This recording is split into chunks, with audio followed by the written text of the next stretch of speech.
আসসালামু আলাইকুম ওয়া রাহমাতুল্লাহি তাআলা ওয়া বারাকাতুহু। সম্মানিত দর্শক শ্রোতা, আজকে আমরা কথা বলবো মিলাদুন নবী না সিরাতুন নবী, কোনটা উত্তম।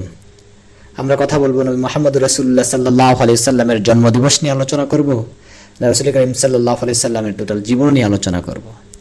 আজকে আমরা কথা বলবো নবী করিম সাল্লাল্লাহু আলাইহি সাল্লামের জন্মের মধ্যে আমাদের সীমাবদ্ধ থাকা উচিত নাকি রাসূল করিম সাল্লাল্লাহু আলাইহি সাল্লামের যুদ্ধ বিগ্রহ আশা এগুলোর মধ্যে সীমাবদ্ধ থাকা উচিত নাকি টোটাল জিন্দেগি নিয়ে আমাদের কথা বলা উচিত। সম্মানিত দর্শক শ্রোতা, আমরা দেখতে পাচ্ছি বাংলাদেশ সহ বিভিন্ন স্থানে রাসূল করিম সাল্লাল্লাহু আলাইহি সাল্লামের এই বিভাজন সৃষ্টি করা হয়েছে। মিলাদুন নবী অর্থ হলো রাসূল করিম সাল্লাল্লাহু আলাইহি সাল্লামের জন্ম আলোচনা। মিলাদুন নবী পালন করলে রাসূল করিম সাল্লাল্লাহু আলাইহি সাল্লামের জন্ম আলোচনা করা হয়। আর সিরাতুন নবী হলো রাসূল করিম সাল্লাল্লাহু আলাইহি সাল্লামের জীবন আলোচনা। সিরাতুন নবী আলোচনা করলে রাসূল করিম সাল্লাল্লাহু আলাইহি সাল্লামের টোটাল জীবনী 63 বছরের জীবনী নিয়ে আলোচনা করা হয়। মিলাদ শব্দের আবিধানিক অর্থ হলো জন্মলগ্ন বা জন্ম সম্পর্কে আলোচনা। আর সিরাতুন নবী সাল্লাল্লাহু আলাইহি সাল্লাম হচ্ছে রাসূল করিম সাল্লাল্লাহু আলাইহি সাল্লামের জীবন চরিত্র ও জীবন আলোচনা করা। আমরা ঈদে মিলাদুন নবী বলে থাকি, অনেকে আবার সিরাতুন নবী সাল্লাল্লাহু আলাইহি সাল্লামের বলে থাকে। অনেকে সিরাতুন নবীটাকে রাসূল সাল্লাল্লাহু আলাইহি সাল্লামের এই সিরাতকে বলতে চেয়েছেন রাসূলের যুদ্ধ বিগ্রহের অবস্থা, অর্থাৎ নবুয়তের পরে 23 বছরের জিন্দেগিকে সিরাতুন নবী বলা হয়। মিলাদুন নবী না সিরাতুন নবী এ নিয়ে দ্বন্দ্ব আমাদের সমাজে রয়েছে। আবার আমরা এই মিলাদুন নবী আর সিরাতুন নবীটাকে একটা অনুষ্ঠানের মধ্যে সীমাবদ্ধ রাখছি। আমাদের প্রশ্ন হলো, ইসলামের কোন উৎসব, কোন হুকুমকে উৎসবের মধ্যে সীমাবদ্ধ রাখা যাবে না। যে জাতি তাদের ইবাদতকে উৎসবের মধ্যে সীমাবদ্ধ করে নিচ্ছে, এই জাতি ধ্বংস অনিবার্য।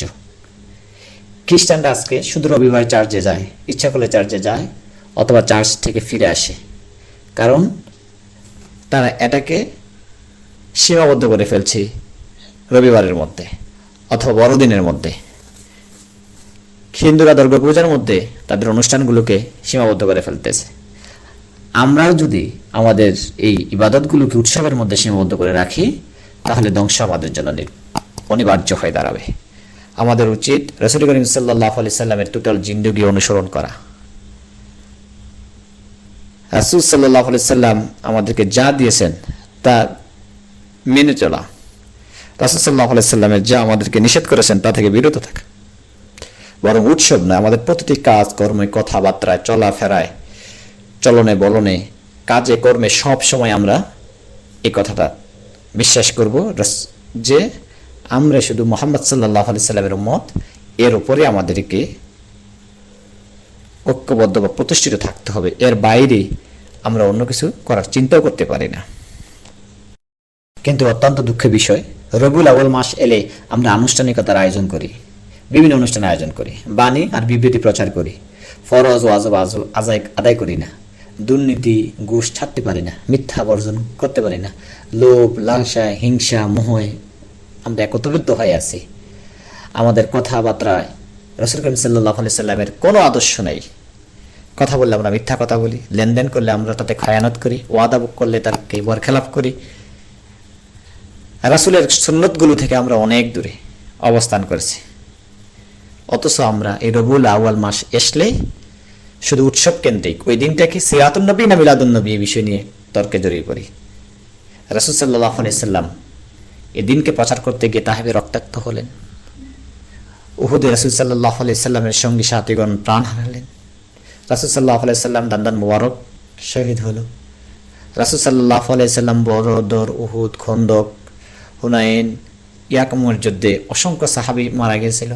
রাসূল করিম সাল্লাল্লাহু আলাইহি সাল্লাম 27টা যুদ্ধে নেতৃত্ব দিয়েছিলেন। অসংখ্য সাহাবা একরাম এ সকল যুদ্ধে শাহাদাত বরণ করছেন। অনেকে যৌবনে তাদের জীবনটাকে উৎসর্গ করে দিয়েছেন আল্লাহর রাস্তায়। অনেক সাহাবী তাদের জীবনের একটা মাত্র পাওয়া ছিল জান্নাত, সে জান্নাতের জন্য ভালো কাজগুলো করছেন রাসূল সাল্লাল্লাহু আলাইহি সাল্লামের নির্দেশিত পথে। এর বাইরে কোনো জান নেই।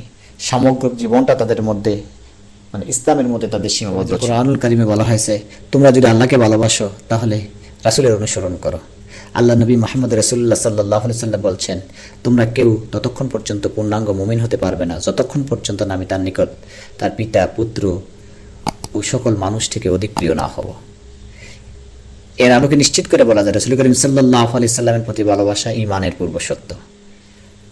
আর এই ভালোবাসার নিদর্শন হবে তার আদেশ এবং তাকে অনুকরণের মধ্য দিয়ে।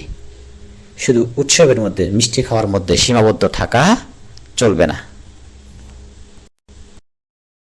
মিষ্টি তো খাওয়া যেতেই পারে, এটা সুন্নত, তবে অনেকগুলো সুন্নত রয়েছে যা আমাদের সমাজে আমরা একেবারে ভুলে গেছি।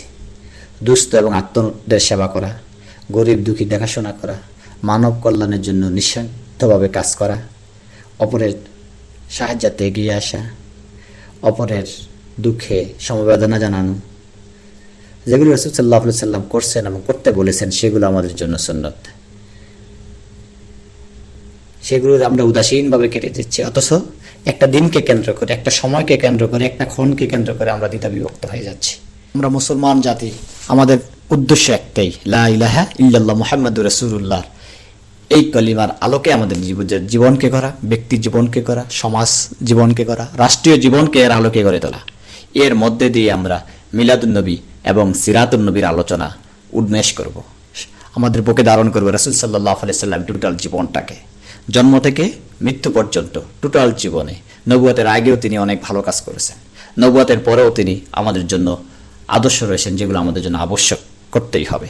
নবুয়তের আগে তিনি হিলফুল ফজল গঠন করেছিলেন, সমাজটাকে সুন্দর করার চেষ্টা করেছিলেন, সমাজের জন্য পাক পক্কিলতা না থাকে তা থেকে তিনি দূরে রেখেছিলেন।